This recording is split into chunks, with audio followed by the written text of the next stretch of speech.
أعوذ بالله من الشيطان الرجيم بسم الله الرحمن الرحيم سبحانك لا علم لنا إلا ما علمتنا إنك أنت العليم الحكيم. السلام عليكم ورحمة الله وبركاته. فيگار شنوري سه مخاطب يم کتونکو ته سلامونه نیکې له احترامات ویم ملګرو. نوی درس سره نن خو به صرف دا وګورو چې را دغه کم درس مونږ شروع کوو او څه فایده ورکوي شاعر لپاره او هغه به در سره انشاءالله نن شریکو. مونږ په عروضو خبرې وکړې او مونږ دا هم ویل چې عروض څه لپاره ضرورت دی. عروض لکه زه بیا ووایم چې عروض سره وزن پېژندل کېږي. په فارسي اردو عربي کې عروضو باندې وزن تالي د شعر وزن تالي چې یاره دا د دې بحر کم وزن ده، د دې مصرې کم وزن ده، نو بیا شاعر لپاره اسانۍ وي په آمد په ټایم کې هغه وزن ته غه نه وي، خفه نه وي، ولې چې هغه ته وزن پته وي چې یاره داسې وزن ده او وزن کې فنان وي، وزن کې مهارت لري. نو بیا خپل چې کوم اصناف هم جوړولی شي شاعر.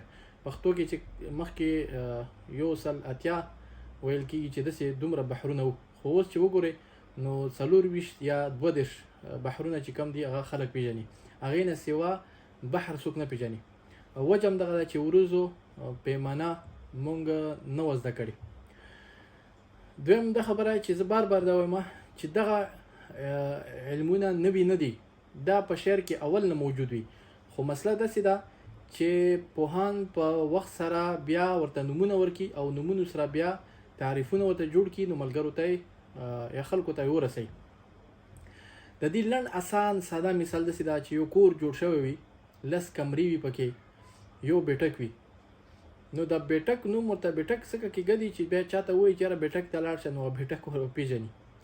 دغسې د کمرې چې کومې دي 10 د کور چې کله جوړ شي نو کمرې پکې، نو کمرو هر یوې کمرې خپل اوږدوالی وي، لنډوالی وي، نو هغې کې د میټر چې څوک راواخلي نو هغه باندې ګوري چې یاره دا څومره اوږده ده، څومره لنډه، نو هغه کې چې کم میټر دي اول نه پرتې وي، خو دا بیا وروسته یو کس راشي هغه ناپ واخلي، هغه ناپ ځان سره کېږدي، هغې په شان دی بل کور جوړول غواړي نو هغه ناپ به ځان سره راوړي.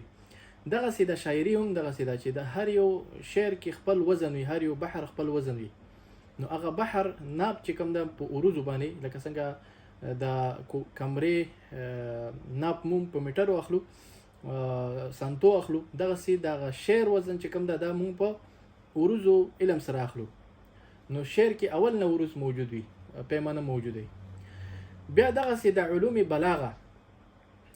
بلاغه هم په شعر کې اول نه موجوده وي، خو دا وي چې دا بیا وروسته ورته پوهان لکه اوس مثال علم بیان منې جرجاني رحمه الله په 400 صدۍ کې کار کړی ده، نو هغه په شعر کې خو دا اول نه دغه څیز موجود و، خو چې کله نومونه ورکړي نو هغې نه پس هغه نوی کس وي، هغه ته مونږ ویلو چې دې نوم دغه ده، دې تعریف دغسې ده، نو علم په همدغې څیزونو باندې بل ته رسېږي. چې یو شاعر وایي چې یاره زه څنګه ښه شعر ولیکم، نو هغه ته به مونږ نومونه ورته کوو چې دغه فلاني فن ته دغه نوم اخلي او د دې فن دغه تعریف ده. دغسې دا علم اول نه موجود وي. لکه څنګه مونږ ساده مثال ورکو چې کمره کور وي، بیا هغې کې 10 کمرې وي، هرې کمرې باندې څوک نومونه کېږدي، دا کوز کوټه کمره ده، دغه لنډه کمره ده، دغه ستره کمره ده. نو چې کله کور کې کم کس وي هغه ته پته لګي چې ورته ووایي چې یاره کوزې کمرې ته لاړ شه، په ټیبل باندې کتاب ده، نو هغې ته ډایرکټ پته لګي چې دا کومه کمره دی. خو یو نوی کس راشي نو هغه ته پته نه وي چې یاره دا اوس کومه کمره دی، نو هغې لپاره به خامخا هغه کس به پوهول غواړي چې یاره دغه کمره باندې دا نوم ده او دا کمرې باندې دا نوم ده. دغسې په شعر کې هم هر یو فن، هر یو اړخ خپل نوم وي، هغه نوم چې کوم ده هغې ته علم وایي شي. ځکه قرآن کې هم وایي چې الله پاک آدم علیه السلام ته نومونه ورته کړو، نو د نومونه چې کوم دي دا علم ده.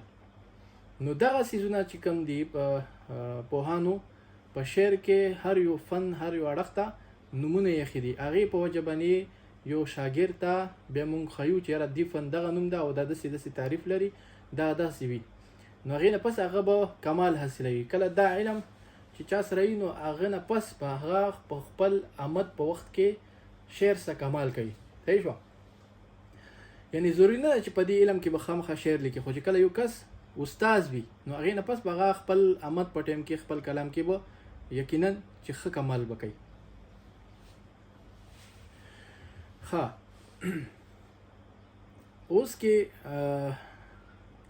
په دې باندې که موږ دا سوچ وکړو چې علما وایي چې دا علم ټول چې زده کوي 2 کاله لګي، خو موږ صرف شعر لپاره کم ضرورت دی هغه ښودل غواړو. شعر لپاره چې کم موږ غواړو چې یاره شعر لپاره کم څیز ضرورت چې زه زده کم، نو اساسیت دی هغه بنیادي څیزونه دي، نو دا دومره ګران نه دي. مطلب دا ټول زده کول که څوک غواړي په یو لیکچر کې یو سبق زده کولی شي، نو چې په یو لیکچر کې یو سبق ته زده کولی شي نو ته ورته سوچ وکړه چې څومره دي، څومره سبقونه دي. نو هر یو چې کوم علم دا ډول دا هغه ته په یو لیکچر کې زده کولی شي که لږ سوچ فکر وکړي. او دا ما عربی نه ډایرکټ راخیستې دي، نو ځکه انشاءالله زه چې بیانوم نو ساده بیانوم، یعنی مطلب دا چې کتابي الفاظ ورته نه ورکوم، ساده الفاظ کلیواله الفاظ سره به انشاءالله دا تاسو ته وړاندې کوم او تاسو به ورباندې ښه ورسوي. علوم بلاغه دغه علم ده چې دې کې دا 3 علمونه دي: فصاحت و بلاغت ته پکې علمي بیان، علمي بدیع، علمي معنی. یا فصاحت بلاغت نه سوا چې علمي بدیع، علمي بدیع او علمي معنی دا به موږ زده کوو. فصاحت به اول بلاغت باندې ځان پوهو، بیا دغه تنافر څه ته وایي، غرابت څه ته وایي، تعقید معنوي، لفظي، صرفي غلطۍ، په دې باندې موږ ځان به پوهو. او چې کله موږ دې باندې پوه شو نو موږ ته پته لګي چې کم څیز کې تنافر وي نو فصاحت بلاغت غلطي ده، غرابت وي دا هم فصاحت او غلطي کې راځي، یا تعقید وي، تعقید معنوي وي، تعقید لفظي وي، صرفي غلطي وي، نو دا موږ ته پته لګي چې دا فصاحت او بلاغت. یعنی نقاد لپاره ضروري ده چې دا څیز زده کړي خامخا، او شاعر لپاره هم ضروري ده چې یو شاعر چې خپل لیک کوي نو هغې ته پته وي چې زه اوس کم لیکم چې داسې نه وي چې فصاحت او بلاغت خمی پکې راشي. دغسې علوم بلاغه نه کسې وایي چې تعبیر حقیقي کېږي، پکې تعبیر خیالي کېږي. تعبیر حقیقي څه دي، تعبیر خیالي څه دي، دا به انشاءالله ورسته بیا راځو. علمي بیان څه ته وایي، تعریف یې څه ده، او دا علمي بیان څه کار ورکوي.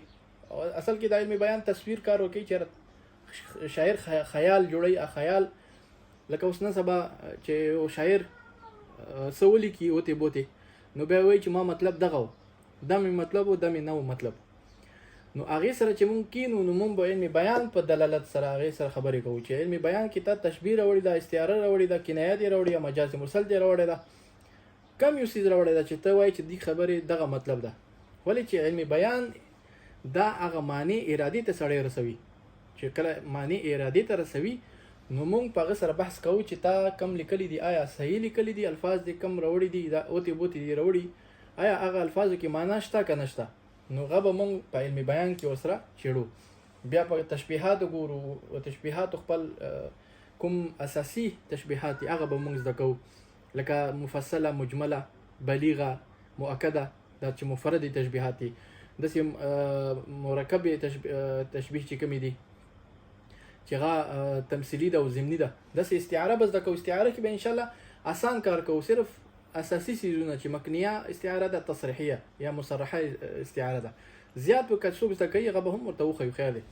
کنایه به زده کوو چې کنایه څه ته وایي، کنایه کې کم څیز ضروري ده، لکه اوس مثال ذکر کنایه عن موصوف ده، کنایه عن صفه ده، کنایه عن نسبه ده، دا 3 ضروري دي. نور خو به هسې بیا کنایې 4 پورې 15 پورې رسي، خو هغه ټولې د دې درونه جوړېږي. مجاز مرسل څه ته وایي، مجاز مرسل ډېر ضروري ده.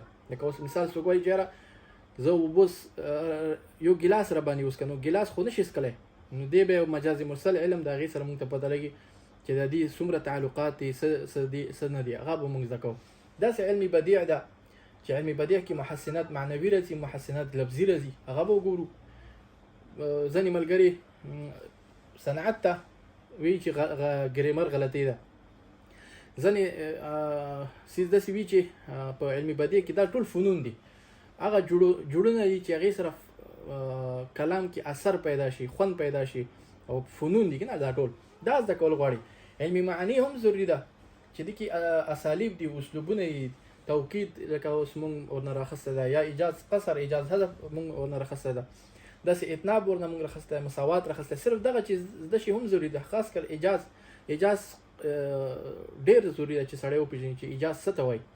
الفاظ موږ څنګه لکه ډېر معنا زیاته وي، الفاظ ورنه حذف شوي وي، یا الفاظ کم راوړی شوي، معنا زیاته ورکړی شوي. لکه څنګه اکثر خلک وایي چې یاره ځینې شعر داسې وي چې کوزې کې سمندر بندول دي، نو هغه ایجاز قصر باندې کېږي. داسې اتناب الفاظ زیات وي، معنا کم وي، مساوات کم الفاظ کم مغه معنا وي، چې اکثر مساوات کې ځینې ملګري مساوات کې و خبره وکړي به وي چې زما د مطلب نه و، زما مطلب دغه و.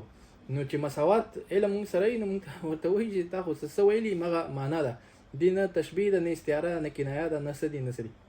نو دغه څیزونه انشاءالله روانې ویډیو کې به موږ علوم بلاغه پیژنو، تعبیر حقیقي، تعبیر خیالي، د دینه داسې به روانېږو. لکه علمي بدیع به هم زده کوو، علمي معانی، علمي بیان، دا ټول به زده کوو. لکه علمي بدیع کې به موږ لږ څیزونه زده کوو، تسریع یا حسن تقسیم یا ازدواج، د سجع، د جناس ته چې لفظي غدي محسنات دي، یا طباق، مقابله، التفات، توریه، مراد النظیر، داسې نور ډېر دي چې معنوي صنعتونه دي. دغسې د تشبیه به زده کوو. تشبیه چې کوم مفرد دي یا مرکب دي یا جمع ده، تسویه ده یا مفروکه ده، دغه یې څو زده کوو به انشاءالله. بیا استعاره به زده کوو چې استعاره کې اساسي، مکنیه، مصرحه. بیا د تشبیه استعاري ښایست چې کوم ده، تشخیص، تجسیم، توضیح، هغه به زده کوو انشاءالله. نو دغسې به دا ټول به انشاءالله موږ راخلو، بیا به ورباندې خبرې کوو. دغه اول ویډیو انشاءالله دا مې دې لپاره راکړه چې ملګري دې تپوس کوي چې یاره دا څه لپاره چې موږ زده کوو، یعنې څه ضرورت ده، فایده څه ده. نو بیا خو دې کې ډېرې خبرې دي، تصویر د بلاغت، تصویر بیان، تصویر خیال، تصویر رنګ د بیان، رنګ د خیال، دا ټول په دې څیزونو باندې انشاءالله پېژندل کېږي. خاص کر هغه سړی چې هغه ته خلک کلام راوړي، نو هغه کلام کې چې په دې فنونو نه پوهېږي، نو خامخا به کلام قتلوي، هغه شعر به قتلوي، ولې چې هغه ته پته نشته چې دا څه دي. نو دغه څیزونه دي چې په دې باندې موږ تشریح هم کولی شو. رحمان بابا که کلام لیکلی ده، هغه دې دپاره نه لیکلی چې زما په کلام څوک پوهه نشي، نو هغه دې لپاره کلام هغه لیکلی ده چې زه خپل څه محسوس کوم یا شعور ماته راځي، هغه تعبیر کوم خلکو ته. نو موږ وایو چې یاره دا خو ډېر اوچت شاعر و، موږ ته پته نشته، د دې فهم ته، د دې هغه ته نه رسو، نو هغه په دې خبرو مې خفه کېږي، خوشحالېږي نه. نو علمي بیان سره به موږ هغه معنی راوباسو چې کوم موږ وس کې وي. ځینې خو داسې وي چې شعر وی زمانې لپاره وي، داسې قرآن ده چې هغه هرې زمانې لپاره، شعر هرې زمانې لپاره نشي کېدلی. روزمرې بدلیږي پکې، محاورې پکې بدلیږي، تلمیحات دي پکې. نو تلمیحات هم پېژندل غواړي. علمي بدیع کې موږ سره تلمیحات راځي چې تلمیح څه ته وایي. دغسې 300 کالو مخکې شیدا بابا وایي په خپل هغه کې چې یاره چې زما په کلام څوک پوهېدل غواړي، نو هغه خامخا علمي معانی، علمي بدیع یاد کړی ده. نو علومي بلاغه ته بس خبره شو، خاص یاد کړی، مراد ترې عامه ده. نو دغسې عبدالله شاه بابا وایي چې علمي بیان چې چا نه وي زده، نو هغه زما په شعرونو باندې نه پوهېږي. نو دا به انشاءالله زده کوو ورسره. کسې د هم شیدا بابا کلام چې کما ته مخته راغی، نو شیدا بابا وایي چې اهل هند زما په ژبه نه پوهېږي، ورسره اهل ایران او توراني. نو وایي کسې صفا وایي چې اهل هند، دا هندو، دا ټول هندو، نو اهل هند زما په ژبه نه پوهېږي، ورسره اهل ایران هم نه پوهېږي او توراني هم نه پوهېږي چې نن سبا د کازاکستان طرف ته هغه. بیا مخکې شعر کې وایي چې پښتانه دوره دروا محروم دي له دې فنه. کم فنه؟ اوس وایي خبر نه دي په بدیع او په معانی، چې دا پښتانه د درو چې هغه ځای دروا ورته ویلی شي، نو هغه پښتانه چې کوم دي دا محروم دي له دې فنه. کم فن نه؟ علومي بلاغه نه، چې خبر نه دي په بدیع او په معانی. دا شیدا بابا 300 کاله مخکې وایي. هر مضمومي لکه گنج پوشیده پروت دی، د سطور مرانې کا نگهبانی. بابا خپل کلام نه وایي چې هر مضموم لکه گنج په شان دی پټ پروت ده، لکه څنګه گنج وي، خزانه وي، دغه باندې مار پروت وي. نو بابا وایي چې د زما لیک چې کوم ده د مار په شان دی، او دا چې کوم مضمون ده دا هغه گنج ده چې هغه پټ ده پکې. موضوع چې کوم مضمون چې کوم پکې پړته دا گنج په شان ده خزانه په شان ده مخکې خبره وړي چې د مراعات په شان می کا صفه تبع هر نفس په خپل مضمون کې حیرانی نو یقینا چې بابا کم کلام ده غبني هر سړی نه پی هر سړی په خپل طبيع ورنه معنا رو باسي هر نفس په خپل مضمون کې حیران کوي هر یو کس په خپل مضمون کې حیران شي یا مخته چې خبره وضح کوي مستعد يم د فارسی په قیل او قال کې یعنی مطلب دا چې ما سره علم ده په فارسی په قیل او قال کې په یلو ویلو کې په دغه لسان وی دا نقطه دانی یعنی دا چې کوم ما زده کړی دي علمي بدیع علمي معنی یا دي کې چې کوم فنون راوستلي دي دا په دې لسان په دې ژبه کې نقطه دانی او خياري چې کومه ده حاصلول یعنی مطلب دا علم بدیع علم معنی یا د علوم بلاغه په دې باندې فارسی کې ما زده کړی دي او په دې باندې زده کی سلاست بو معلوم زما د تبع په هر ځای بو زما شعر خواني اوس کسې مخکې خبره کوي چې د دې سلسله وار معلوم خلکو ته زما طبيعت چې زه سو ویل غواړم په هر ځای بو زما شعر خواني هر ځای کې زما اشعار خلکو ویل خود سه و چې تر وقوع د واقع علاج سابق وي نفنکا اوس زما پخیمانی نو یو واقعي کې هغه علاج پکاري تر وقوع د واقعي وقوع نه مخکې علاج سابق وي یعنی علاج مخکې کول پکاري نفنکړي نکا اوس زما پخیمانی یعنی مطلب دی چې اوس فائدہ نه کوي چې زه پخیمان شم ولی چې په تدوین د خپل زبان زکه نادم يم یعنی ما چې کوم لیک کړی په دې باندې زکه زه نادم يم ولی خیمانم ولی پخیمانم چې و نشوه په محل